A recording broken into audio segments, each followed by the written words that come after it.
Here is a puzzle. A cannabis company posts record revenue of $159.8 million, 6 straight years of positive adjusted EBITDA, 41% adjusted gross margins, the number one selling edible in 4 states, and it reports a net loss, while the stock trades at about 7 cents. This is MariMed, ticker MRMD, and the reason all of those facts fit together is a single line in the federal tax code. First, the business itself is real, and it is growing. Revenue climbed from $134 million in 2022 to a record $159.8 million in 2025. Wholesale revenue grew 11% last year, and the company now reaches 85% of dispensaries in its core markets. This is a genuine consumer products operation, not a distressed shell. But look at the bottom line. On an adjusted basis, MariMed earned $16.9 million of EBITDA last year, its 25th straight profitable quarter by that measure. On a GAAP basis, it lost $14.5 million. The distance between those two numbers is almost entirely two things: interest expense and a tax code called Section 280E. Section 280E bars cannabis companies from deducting normal operating expenses, so they are taxed on gross profit instead of net profit. Watch what that does. In 2023, 2024, and 2025, MariMed lost money before tax every single year and still booked income tax of $9.4 million, $8.2 million, and $3.6 million.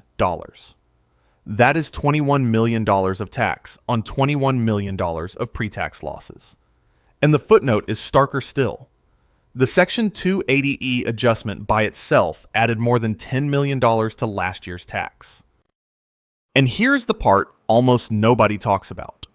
MariMed largely stopped paying that tax. Cash taxes paid fell from $14.6 million in 2022 to essentially zero. The unpaid bill now sits on the balance sheet as $27 million of accrued income tax, classified as current, against just $8.9 million of cash. And it is still climbing, about $29.6 million by the first quarter of 2026. The IRS is already auditing the 2022 return.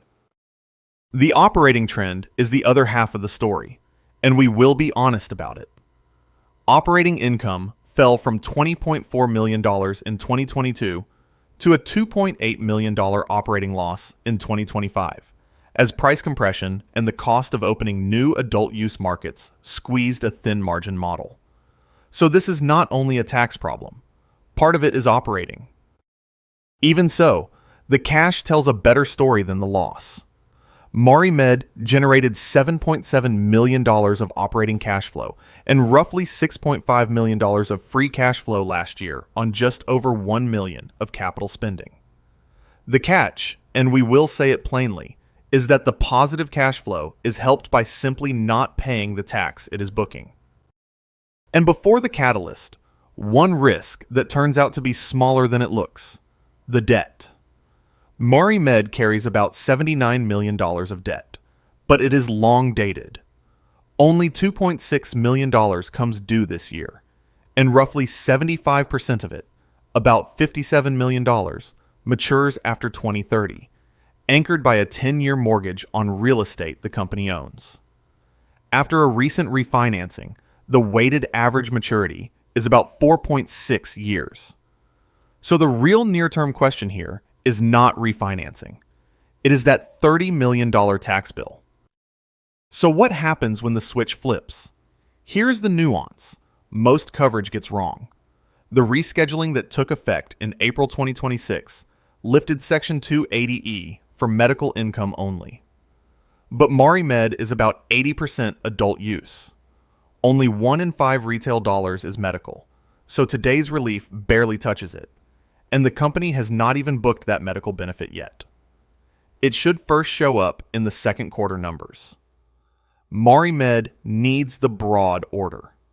If Section 280E went away entirely, The recurring $3 to $8 million annual tax drag disappears.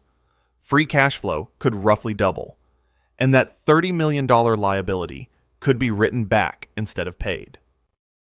Now, valuation, framed as implied value under stated assumptions, not a price target. MariMed trades around 7 cents, roughly 0.7 times sales, and about 6.7 times EV to adjusted EBITDA.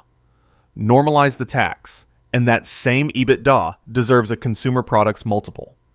Constellation Brands trades near 12 times.